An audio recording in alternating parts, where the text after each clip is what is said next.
फागुन महीना में चारों तरफ रंग का फुहार उड़त बा। यही के देख के कवि लिखत हुए कि उड़े रंग गुलाल आइल ई फागुन महीनावा हो।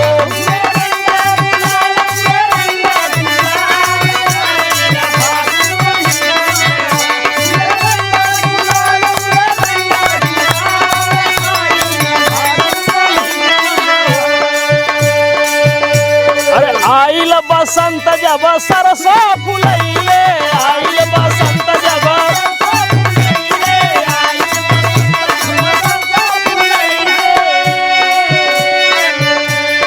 सबही के मन और देह गदरैले, सबही के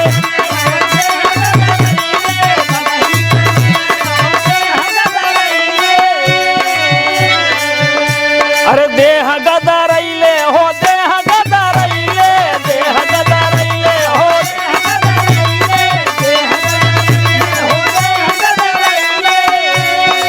ए भैया ई फागुन महीना में लोगन के अंदर जौन बा उत्साह और उमंग छा जाले। यही उत्साह उमंग में लोग करेले क्या कि गावे नाचे दे ताल, गावे नाचे दे ताल आइल ई फागुन महीनावा हो। गावे नाचे दे ताल, गावे नाचे दे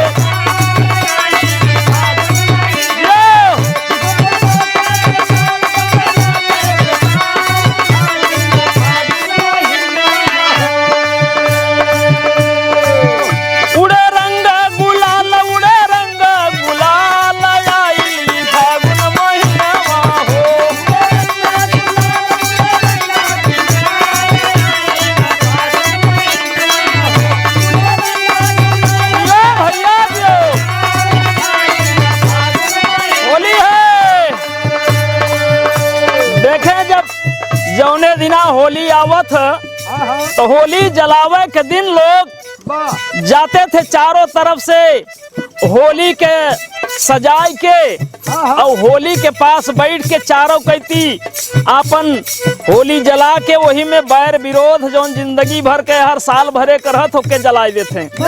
कभी लिखत हो का कि होली में बैरा विरोध जलाई, होली में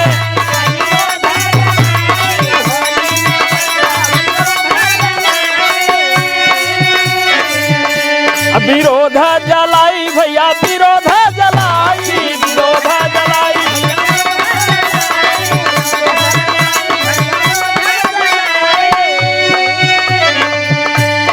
एक दूसरे से मिले गल भाई, एक दूसरे से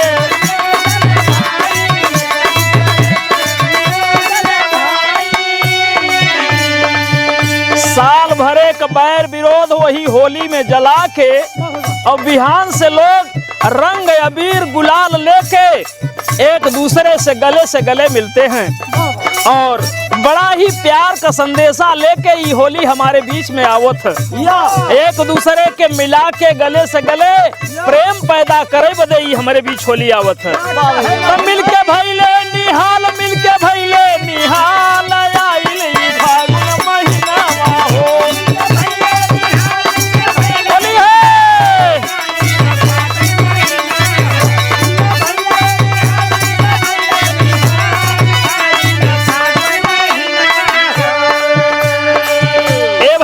होली का दिन बड़ा बढ़िया संदेशा हमारे बीच में देवा बदयावत है का कि प्रेम के संदेशा होली लेके आई, प्रेम के संदेशा होली लेके आई।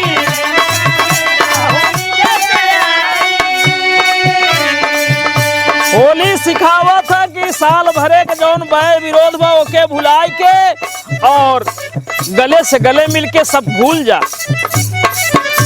अरे ऊंच नीच भेद भाव सब ही भुलाई, ऊंच नीच भेद भाव।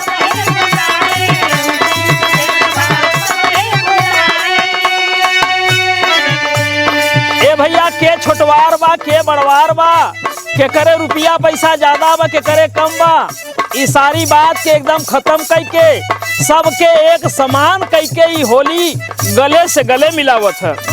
अरे ऊंच नीच भेद भाव सब ही भुलाई, ऊंच नीच भेद भाव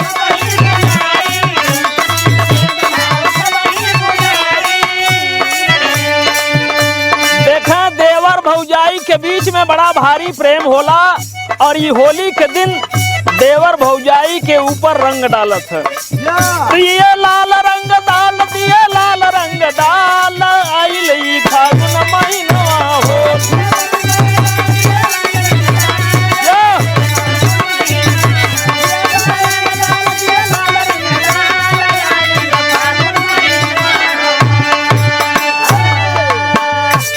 देखा ई फागुन के महीना में और का बतावत हूँ मैं। अरे बसंत पंचमी से होली के बाहर बा, बसंत पंचमी से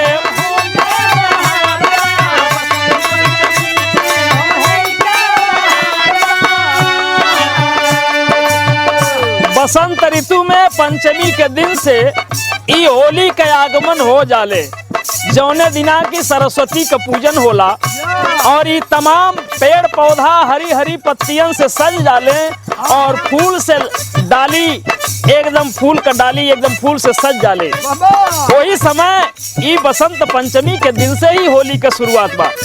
बसंत पंचमी से होली के बाहर बा, बसंत पंचमी से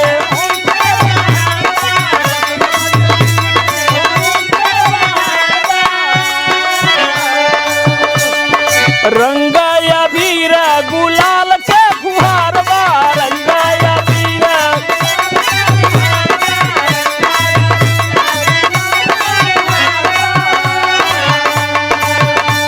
ए भैया कवि समझावत हैं कि जब होली आई जाए तो रंग अबीर और गुलाल जितना लगावे के बाद डाले के बाद ऐसा खेला कि जैसा केहू के तकलीफ ना हो।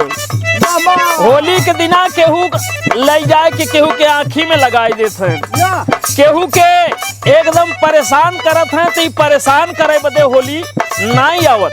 होली आवत है कि सब लोग प्रेम से और प्रेम के संदेशा दे के जाती है कि सब कोई प्रेम से रहें। केहू के आँखी में रंगना और ये गुलाल ना पड़े, ये कभी समझावत है कि होली खेला संभाल, होली खेला संभाल, आइली फागुन महीनवा हो।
चंदा से भी हम